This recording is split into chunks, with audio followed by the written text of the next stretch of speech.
This video tutorial I will explain getDisplayName method of locale class which accept locale. Here I have defined a class locale demo. Here I have created a locale object. In locale constructor, I am passing language code as EN and country code as US.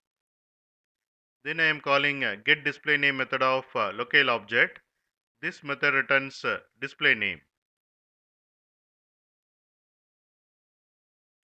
Then I am creating a locale object and in locale constructor I am passing language code as FR and country code as FR. Then I am calling getDisplayName method of locale object and passing FR locale object. This method returns display name based on the given locale.